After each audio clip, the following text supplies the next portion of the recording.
Hello friends, welcome to maths by Naveen Yadav. चलिए अभी अपना लोग इक्विलेटरल ट्रायंगल के और उससे आगे की बात को जानेंगे। इससे पहले वीडियो में अपना लोग इक्विलेटरल ट्रायंगल की कुछ बातें को जाने थे और अभी उससे आगे की बात को समझेंगे। तो आइए समझते हैं इक्विलेटरल ट्रायंगल के आगे की बात को। इक्विलेटरल ट्रायंगल, इक्विलेटरल ट्रायंगल, जैसा कि इससे पिछला वीडियो में हम बोले थे कि जो अगला वीडियो जो का उसमें ये देखेंगे कि यदि इक्विलेटरल ट्रायंगल के मिड पॉइंट को मिलाने से क्या बनता है, इक्विलेटरल ट्रायंगल बनता है। यदि हम किसी इक्विलेटरल ट्रायंगल के मिड पॉइंट को अनंत बार मिलाएं तब उस इक्विलेटरल ट्रायंगल के एरिया का जो सम होगा, पूरे इन्फिनाइट बार जो बनाएंगे तो पूरे इक्विलेटरल ट्रायंगल के एरिया का सम क्या होगा और पेरीमीटर का सम क्या होगा। तो आइए देखते हैं। जैसे देखिए आपके सामने एक इक्विलेटरल ट्रायंगल बनाते हैं इस प्रकार से। यह एक इक्विलेटरल ट्रायंगल है। क्या इक्विलेटरल ट्रायंगल है, ठीक है। इसके फिर मिड पॉइंट को मिला करके क्या करते हैं, एक ट्रायंगल बनाते हैं। तो ट्रायंगल भी क्या होगा, इक्विलेटरल ट्रायंगल ही होगा। ऐसे बना दिए इसको, ठीक है। फिर क्या करते हैं, अगला बार भी इसके तीनों मिड पॉइंट को मिला करके इक्विलेटरल ट्रायंगल बना देते हैं। इक्विलेटरल ट्रायंगल बना दिए। यदि यह प्रोसेस जो है वह इन्फानाइट बार करे, यह प्रोसेस कितना बार करे, इन्फानाइट बार करे, तो जितने भी ट्रायंगल बनेगा, जितने भी ट्रायंगल बनेगा उस सभी ट्रायंगल के एरिया का सम क्या होगा और पेरीमीटर का सम क्या होगा।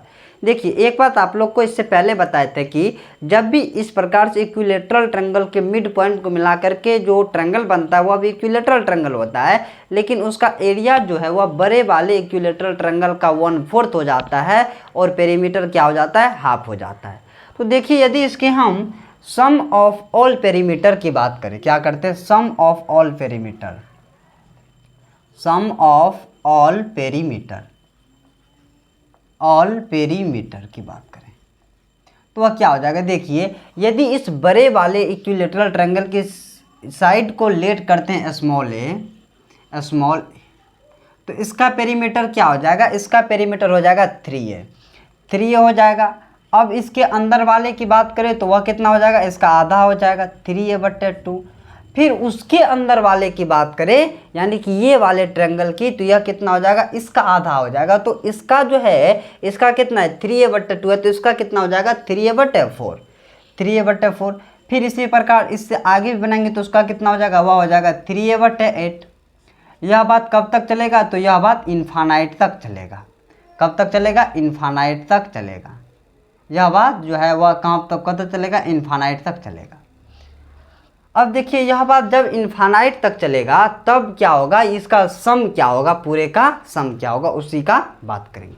अब देखिए यहाँ पे क्या 3a तो कॉमन आ सकता है, यहाँ से क्या करते हैं अपना लोग 3a कॉमन ले लेते हैं। तो यह कितना हो जाएगा, अंदर बचेगा 1 + 1/2 + 1/4 + 1/8 सो कहाँ तक, इन्फानाइट तक, इन्फानाइट तक है। सुनिएगा अब एक बात बताइए, जो ये जो है 1/2 + 1/4 + 1/8 ये सो इन्फानाइट तक, यह क्या, यह एपी में है या फिर जीपी में है। तो सर एपी में क्या होता है, एपी में कॉमन डिफरेंस सेम रहता है, ठीक है। लेकिन जीपी में क्या होता है, कॉमन रेशियो सेम रहता है।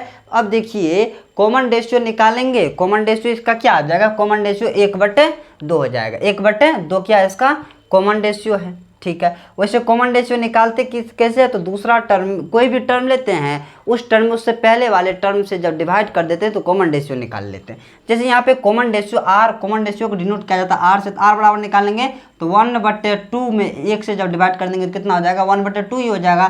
तो इसका कॉमन रेशियो कितना है, 1/2 क्या है इसका कॉमन रेशियो। अब देखिए जीपी में जो है इन्फानाइट टर्म का जो सम का फॉर्मूला होता है एस इन्फानाइट बराबर जीपी में जो फार्मूला होता है वह होता है 1/a-r, जहाँ पे ए क्या है, ए है first term of GP, r क्या है, कॉमन रेशियो ऑफ जीपी, ठीक है। आप देखिए इसी फार्मूला का अप्लाई करेंगे यहाँ पे। तो यहाँ पे क्या है 3a है, 3a। अब देखिए यहाँ पे एस इन्फानाइट है तो यहाँ पे फार्मूला पे ले जाइए। यहाँ पे ए क्या है, ए की जगह यहाँ पे 1 है और 1 - r की जगह क्या है, तो 1/2 है, ठीक है। कैलकुलेशन यहाँ से कीजिए तो यहाँ पर हो जाएगा 3a। अब यहाँ पे इसका एलसीएम हो जाएगा 1/, यहाँ इसका एलसीएम हो जाएगा 2 और यहाँ पे क्या हो जाएगा 2 - 1 1, ये 2 चला जाएगा ऊपर, और जब 3a इंटू 2 कितना हो जाएगा 6a, यानी कि सम ऑफ ऑल पेरीमीटर का फॉर्मूला क्या हो गया 6a, क्या हो गया 6a। सुनिए यह क्या हो गया, जब इक्विलेटरल ट्रायंगल के मिड पॉइंट को मिला करके इक्विलेटरल ट्रायंगल हम इनफाइनाइट बार बनाएंगे, तब सभी इक्विलेटरल ट्रायंगल के पेरीमीटर का सम कितना हो जाएगा 6a हो जाएगा। ठीक है, अब बात करते हैं sum of all area, sum of all area की बात करते हैं। अब देखिए इक्विलेटरल ट्रायंगल है, तो इक्विलेटरल ट्रायंगल के मिड पॉइंट को मिलाने से जो इक्विलेटरल ट्रायंगल बनता है उसका जो एरिया होता है वह बड़े वाले इक्विलेटरल ट्रायंगल का 1/4 होता है। कितना होता है 1/4 होता है। तो अब देखिए बाहर वाले सबसे बड़ा वाला इक्विलेटरल ट्रायंगल जो है इसका एरिया कितना हो जाएगा, इसका एरिया हो जाएगा √3/4 × a²। उससे अंदर वाले का कितना हो जाएगा, इसमें 4 से डिवाइड कर देंगे तो हो जाएगा √3/16 × a²। ठीक है, अब फिर उसके अंदर वाले का निकालेंगे तो हो जाएगा √3, फिर क्या करेंगे यहाँ पे 4 से डिवाइड कर देंगे तो 16 × 4 आ जाएगा 64, तो यह हो जाएगा इतना a² प्लस फिर इससे आगे की करेंगे तो हो जाएगा √3 कितना, यह हो जाएगा 256 a²। यह काम कब तक चलेगा, इनफाइनाइट तक चलेगा, इनफाइनाइट तक चलेगा।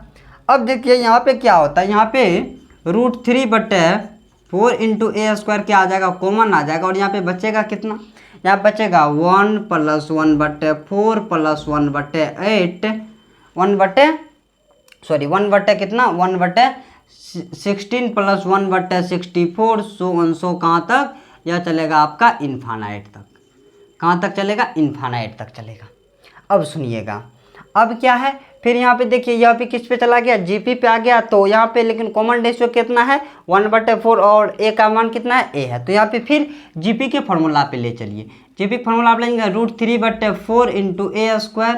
अब देखिए यहाँ पर हो जाएगा ए की जगह 1 है, बटे 1 - 1/4।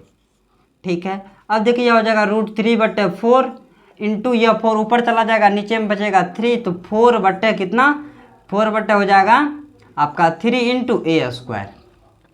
अब देखिए 4 से 4 चला जाएगा, यह हो जाएगा कितना √3, यानी कि इसका जो एरिया का सम होता है वह होता है a²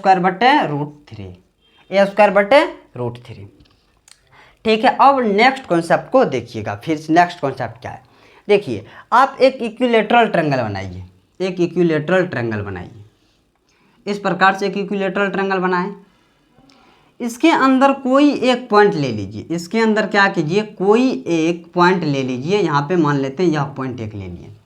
ठीक है, इस पॉइंट से तीनों साइड्स के जो परपेंडिकुलर डिस्टेंस होगा ना, उन तीनों परपेंडिकुलर डिस्टेंस का जो सम होगा वह इस ट्रायंगल का क्या होगा, हाइट होगा। फिर से सुनिएगा, एक इक्विलेटरल ट्रायंगल के अंदर आप कोई एक पॉइंट ले लीजिए, उस पॉइंट से तीनों साइड का जो परपेंडिकुलर डिस्टेंस का सम होगा वही इस ट्रायंगल का हाइट होगा। ठीक है, इसका प्रूफ हम पहले देख चुके हैं। ठीक है, देखिए यहाँ पे बात यह इससे यहाँ से मान लेते हैं ये जो साइड BC का परपेंडिकुलर डिस्टेंस वह स्मॉल a है, साइड AC का परपेंडिकुलर डिस्टेंस स्मॉल b है, और साइड AB का परपेंडिकुलर डिस्टेंस स्मॉल c है।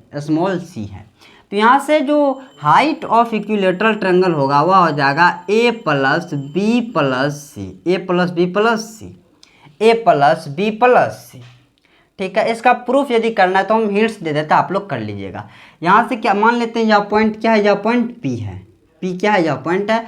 अब क्या कीजिए पॉइंट P से जो है तीनों वर्टेक्स को मिला दीजिए, इस प्रकार से इस वर्टेक्स को मिलाइए, फिर यहाँ से इस वर्टेक्स को मिलाइए और इस वर्टेक्स को मिलाइए। अब देखिए 3 इस पॉइंट का कुछ नाम दे दीजिए, इस पॉइंट का नाम, ऐसे नहीं दीजिएगा तो काम चल जाए। अब देखिए 3 ट्रायंगल बन रहा है, ट्रायंगल BPC, ट्रायंगल APC और ट्रायंगल APB। तीनों ट्रायंगल के एरिया निकाल करके जोड़ दीजिए और बड़े वाले ट्रायंगल के एरिया की इक्वल कर दीजिए, तो आपको क्या निकल जाएगा, आपको इसका क्या निकल जाएगा, यानी कि आपको जो है इसका प्रूफ आ जाएगा।